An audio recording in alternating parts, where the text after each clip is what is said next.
nome do Dr. Tiago, cumprimento a doutora Sayonara, doutor Molinaro, também os professores e amigos, o Christian Curtis e o professor Leonardo Vandelli, Edilene, servidores do Tribunal Regional do Trabalho, plateia que nos assiste. Falar em direito do trabalho em tempos de crise, naturalmente, depois de todos aqueles que me antecederam, ouvi aqui, cheguei um pouco atrasado, perdão pelo atraso, mas eu estava num compromisso e ouvi as brilhantes palavras do professor Molinaro. Como sempre se coloca, é um pouco complicado, mas, enfim, vamos lá.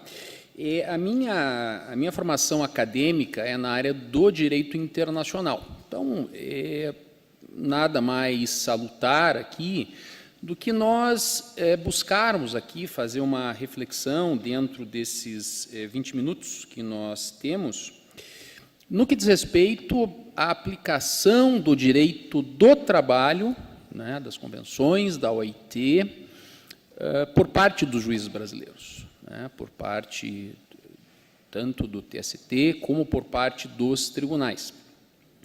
Lembrando que, inquestionavelmente, o direito do trabalho ele é um campo profícuo para o desenvolvimento aqui do direito internacional. Não é sem razão que hoje eu estava lecionando Direito Internacional Privado na PUC, né, e eu fui explicar para os meus alunos o conflito de leis no espaço. Eles entenderam na hora o cancelamento da súmula 207 do TST, ou seja, o empregado contratado no Brasil, que vai para o exterior, etc. Qual a lei a ser aplicável? Então, ou seja, o direito do trabalho, ele permeia, né, isso que é bacana, isso que é motivacional de nós estudarmos o direito do trabalho. Ele está presente em todas as atividades profissionais, acadêmicas. Nós podemos trabalhar aqui com a disciplina Direitos Laborais ou Direito do Trabalho dentro da seara dos blocos econômicos, por exemplo. Migrações, né, União Europeia. Ali nós não teríamos migrações, mas esta livre circulação de trabalhadores, livre circulação de pessoas. Podemos trabalhar isso dentro da seara do Mercosul também, né? Nós temos a Declaração Sociolaboral do Mercosul. Ela foi reescrita numa segunda versão agora. Ela não tem uma conotação obrigatória, é uma norma principiológica. Todavia, ela está fundamentada, ela foi redigida com base em tratados e pactos, pactos sobre direitos humanos ratificados pelo Brasil, pela República Federativa do Brasil e os outros estados partes do Mercosul, e também com base nas convenções fundamentais da OIT. Então, nada mais salutar do que conhecermos esses instrumentos, né? Nós não encontramos muitas vezes nem essas argumentações nem por parte dos advogados, né, quiçá também por parte dos magistrados. Mas a grande culpa, nesse sentido, é por parte dos advogados que, muitas vezes, não evidenciam a existência dessas normas na defesa dos interesses aqui dos trabalhadores. O professor Molinaro também, ele até estava comentando ontem com o professor Ingo, pouco antes do evento, que nós vamos ter um evento sobre imigrações, e me surpreendeu, eu estive num seminário ano passado, na PUC do Rio Grande do Sul, o professor orientou uma tese em relação ao tema, ou seja, a questão dos direitos sociais dentro do Mercosul. Ou seja, torna-se necessário, e aqui eu desenvolvo esse meu raciocínio, compreendermos que existem normas, sim, né, que têm esse objetivo, que têm a finalidade de proteção dos direitos sociais. E quando nós falamos aqui em direito do trabalho, em um tempo de crise, a questão da internacionalização, da crise mundial e o direito do trabalho, nós vamos, naturalmente, encontrar um discurso que leva à flexibilização, ou que pode levar à flexibilização do direito do trabalho. Né? Muitas vezes aí nós encontramos o discurso ou a força do poderio econômico, da Câmara de Indústria e Comércio, das federações de Indústria e Comércio, e, de outro lado, a necessidade ou não do próprio governo de reduzir custos, de gerar mais empregos, enfim.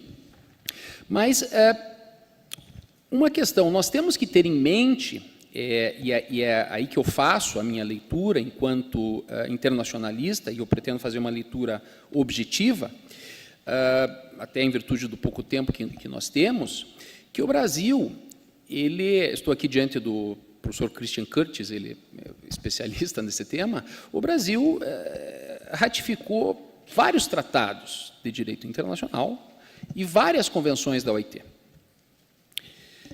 Torna-se necessário, e isso eu verifico com alegria, que o TST, que é o Tribunal Superior do Trabalho, em alguns casos, né, já aplica as convenções da OIT. Mesmo os tribunais regionais do trabalho e até os juízes do trabalho, eles aplicam essas convenções da OIT. Né? Eles aplicam essas convenções da OIT, muitas vezes entendendo que existe isso em termos objetivos, né? Que elas podem dar uma proteção maior aos direitos dos trabalhadores. Né? Isso em termos objetivos, naturalmente. Nós sabemos que a legislação laboral, a legislação trabalhista brasileira é altamente protecionista, o que está correto.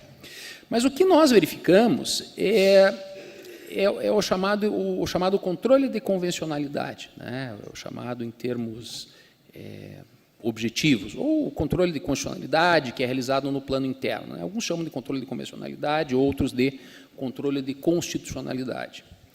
Ou seja, o Brasil, a República Federativa do Brasil, enquanto Estado, né, Estado parte de um tratado, enquanto Estado que ratificou um tratado, nada mais correto, nada mais salutar do que aplicar esse tratado. Né?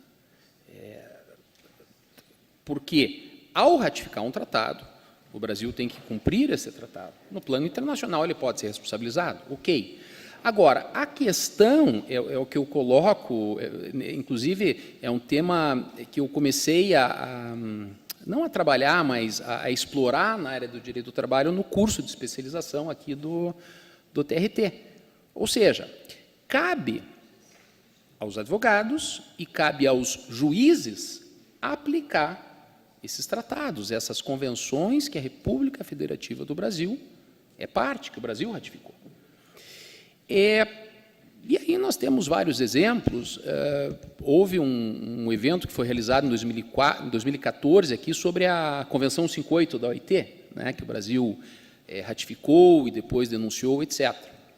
Mas, enfim, o que nós verificamos é que existe um movimento que começou lá no ano de 2007, lá no ano de 2008, com o voto do ministro Gilmar Mendes na questão do depositário infiel, na questão da tese da supralegalidade dos tratados de direitos humanos ratificados antes da emenda constitucional 45. Né? E, enfim, esta nova consciência, se é que podemos dizer assim, da importância do direito internacional, esta nova consciência por parte de advogados, por parte de juízes, no que diz respeito à importância dos direitos sociais, né? E a importância também de se aplicar essas convenções da OIT dentro dos ordenamentos jurídicos dos Estados. Porque nós temos que entender, nós temos que compreender que uma convenção ratificada é uma convenção que está internalizada e que, portanto, tem que ser aplicada dentro do ordenamento jurídico. Muitas vezes, naturalmente, nós podemos ter a incompatibilidade entre a norma da convenção e a norma da CLT. Mas aí a questão ela é objetiva, aplica-se a norma no plano interno mais favorável. Não há o que se fugir. A leitura que nós temos que fazer aqui, naturalmente, não é se o Estado pode ou não ser responsabilizado. Não é esse o caso. A questão é, se utilizar do direito internacional, se utilizar dos tratados ratificados pela República Federativa do Brasil, se utilizar dentro dos julgamentos, né? Porque isto acaba sendo uma forma de se buscar, é um instrumento, naturalmente, para se buscar, através do judiciário, combater estas ideias de flexibilização do direito do trabalho, das normas e das relações de trabalho. Nós temos que entender, nós temos que compreender que acima do direito, não é acima do direito nacional, mas que nós temos esse diálogo, se nós falamos de diálogo entre jurisdições, nós temos esse diálogo entre o direito do trabalho e as convenções da OIT. Ou seja, é necessário que todos nós, advogados, juízes, empresários, tenham consciência, né, que, a despeito de um mundo, a despeito da crise, a despeito de um mundo interdependente, em que torna-se necessário reduzir custos, etc., nós temos normas internacionais, a Declaração Universal dos Direitos do Homem, o Pacto de San José da Costa Rica, etc., que vão trabalhar na questão voltada à proteção do indivíduo, né, a dignidade da pessoa humana, que é um direito também elementar, é um direito essencial da nossa Constituição. Então, mesmo quando nós trabalhamos aqui na questão de um mundo globalizado, em que nós temos este movimento de empregados, a questão dos expatriados. Vejam, a própria súmula 207, o próprio enunciado 207 do TST, que foi cancelado em boa hora, creio eu, aponta agora, nas relações de trabalho, dos empregados contratados aqui no Brasil para trabalhar no exterior, aponta, conforme verifica-se aí por algumas matérias, pela aplicação da lei do local da contratação. Ou seja, nesse caso, aplica-se a lei brasileira, que é a lei mais favorável. Ou seja, então, naturalmente, o direito do trabalho, né, aqui é um exercício de raciocínio, o direito do trabalho que já tem esta conotação protecionista, né, é um direito posto, é uma questão, é uma construção que vem desde a Revolução Industrial, etc., com a OIT, né, é uma conquista, como se coloca, que, naturalmente, ela não pode ser perdida, não pode haver o retrocesso, aí a cláusula, o princípio do não retrocesso, dos direitos sociais e dos direitos fundamentais, e o direito internacional, né, através da OIT, principalmente através da OIT, ele deve ser um instrumento para reafirmar isso, para garantir essas conquistas, através dos tratados ratificados pelos Estados. Né?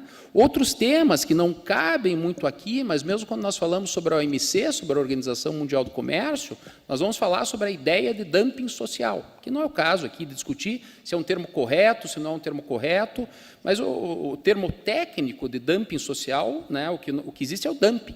O dumping social foi explicado, ele foi trazido dentro da OIT, dentro da OMC, quando se debatia a possibilidade de se adotar uma cláusula social dentro da OMC, né? Ou seja, a maximização dos lucros em detrimento da exploração do trabalhador. Então, esse diálogo, independente de ser um termo técnico ou não,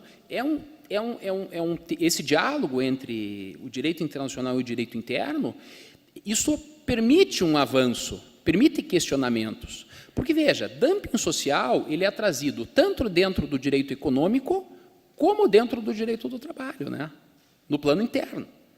Então, são questões interessantes e que merecem reflexão.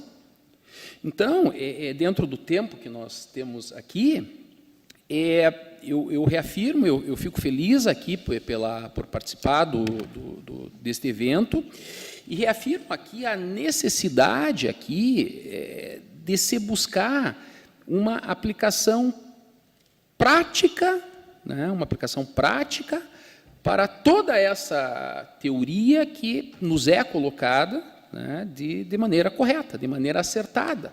Ou seja, nós somente vamos poder atuar, nós somente vamos poder defender aquilo que nós expomos através das nossas ideias, através de uma ação, através de ações. Né? Nesse sentido, o Christian Curtis faz um belo trabalho dentro da ONU, uma organização intergovernamental que tem as suas limitações, nós sabemos, mas ele, enquanto representante da ONU, ele depende da boa vontade dos Estados. Né? E os Estados, nós vamos ter chefe de Estado, ministros, chefe de governo, juízes, advogados, professores de direito que devem, enfim, repassar aos seus alunos essas questões. Então, essa reflexão, essa minha contribuição, que eu gostaria de deixar para vocês, para os senhores, enquanto,